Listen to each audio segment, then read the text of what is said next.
Hey everyone, this is Joe with AccuBuilt Cabinets.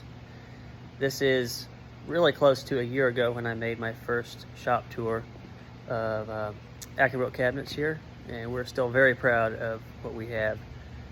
And so I'm going to take you through. This is going to be a little bit shorter than the last one. I just want to document some of the changes and upgrades that we've made to the system and let you see what we have. We have a few less employees. We downsized because part of the reason we downsized was because we expanded too quickly, and there were some other factors that went in there. But there's two of us working on the floor now, and we are doing about the same amount of work as when we had. I think the most we had was 7 at one time, and we were paying out a lot in labor and not really seeing any profit from it. It was mostly we're just making our labor back.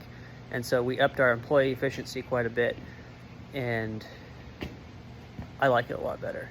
And the business is finally actually making money again. So yeah, let's go over some of the upgrades that we have so far. All right, one of the first ones here is how we do the paperwork in the book. So we're still one cabinet at a time. Each cabinet has its own book. And we have 4 stations, and every station used to have its own color-coded page. And we're down to 2 pieces of paper in here instead of 5, I believe it was. So we have door cut list. Nothing is highlighted because it was a redundancy that didn't need to be there. Nothing's highlighted. And all you have is a door cut list, face frame cut list, and in this face frame cut list you also have all your cabinet panel pieces here. So this paperwork flows through with the whole cabinet, and I'll show you at the end. The end is where the paper comes out. It used to be there was a paper that came out at every station. Go back and see the first video. We used to have a piece of paper that came out at each station, and now these papers follow the cabinet all the way through and go into the book at the end. So that is one of the upgrades. Another upgrade is that we got a new planer. This is a 20-inch Powermatic planer, and it's got the helical head in it. It's very nice machine. And also expanded our selection of standard sizes. I think the last time we had an 1 3/4 inch, and we didn't use that very often at all. And so we went from 1 inch all the way up to 3.5 now. We didn't have the 3 or 3.5 before. I think we had an 1 3/4 inch in here somewhere. So yeah, upgraded the sizes on that. New machine, very nice. Also, the last video I talked about how I was going to upgrade the shaper and how we go about setting it up, and I did. I still have a lot to do. We've got 3 profiles here that are exactly the same. When I mean exactly the same is they're different profile. If I can rotate this, I don't think you can see it. There we go. So that's one profile, and there's another profile, and this one, not sure you can see it. They're different profiles, but the heads are exactly the same, and the same numbers work. Oh, and they're all green. So I also made new stops. Here's the old stop system that I need to just throw away. I don't know why it's still there. But these are black is left and white is right. And so they hang on. So this is the green section from this section down. Oops, finger over the camera. This section down is green. This is shaker style, and it's got a different style head, so the numbers are different, and here are the left and right spacers for that. Now what I want to do in the future is put pictures beside each one of these as to what the profile looks like, and give them a name. That way it's easier to tell what the profile is. Oh, and also include a picture of what the stack looks like and the different color the different color spacers that go in that stack. So this machine is basically the same. I don't believe we have done any. Oh yes, we did. We added another hose to the back here with a shroud, and it used to be sawdust would pile up big piles, and that takes care of 90% of it. So there still gets a little bit of dust on the floor, but it's not nearly what it was. Another upgrade we did was we bought a new clamp. This is a 2-door clamp, or the center. Oh, there's the center bar. That's for some reason got taken out. That center bar goes right here, and you can put 2 doors at a time in here. It's air. It's super nice. Speeds the process up big time. The clamp that used to be there is now here, and so those clamps used to be mounted where that thing is, so we moved those clamps over there, kept that in the same place, put that in this door clamp we use for drawer fronts. It is a little easier to clamp drawer fronts in this one. A little hard to demonstrate on camera, but and the other thing we added was, I think we added these. These spacers are 2 inches in 2-inch increments bigger, incrementally bigger.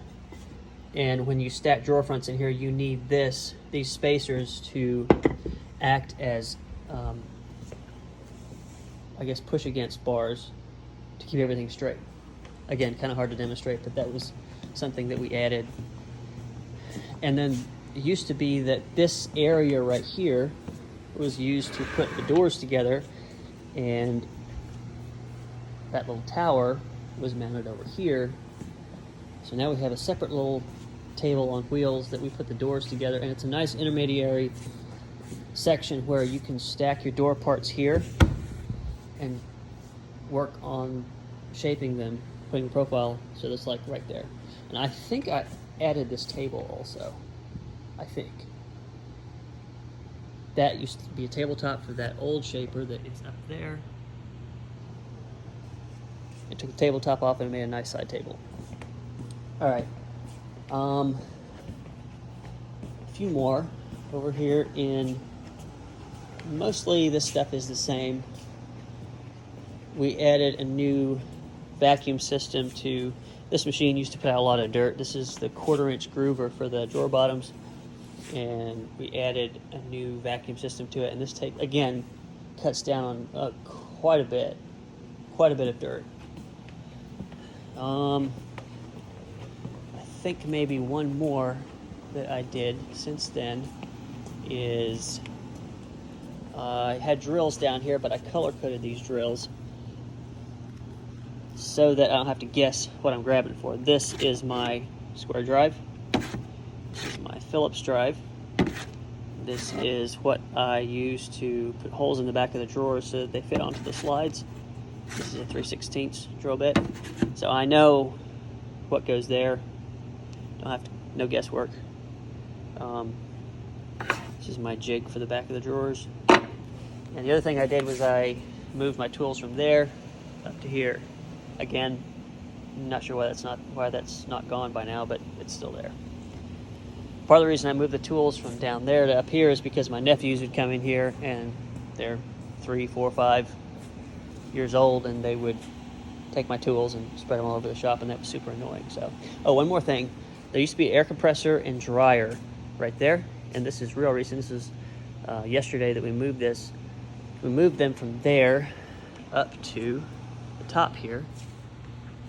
The big compressor on the left is our backup compressor, and the yellow one's a screw compressor, and the blue thing is an air dryer. And we also cleaned up a whole lot of, our air system was really messed up. We had, let me see. There is a pipe, and they're all hidden. There we go. That elbow right there. That pipe had air in it, and it was only feeding one thing over here. Took that one out. There was another pipe that carried the air from the air compressor right there all the way up, and I think that pipe is up along there. Yeah. So all that's eliminated. We need to go up there and take all that stuff down, and now everything runs through that red PEX. Starts there, and there's a line that goes into the spray room and the sanding table, which is spray room, and the rest of the line goes over here to pocket hole machine and the trimmer for the adjustable shelves. And there's also a line that runs over there to the custom corner. So those are upgrades for last year, and there are a few more. There's a lot more things you need to do, but I will be hopefully posting more videos this year. I don't know why, but last year I just kind of forgot about it, so I apologize for that. I did upload some video recently, so go check those out. Thanks for watching.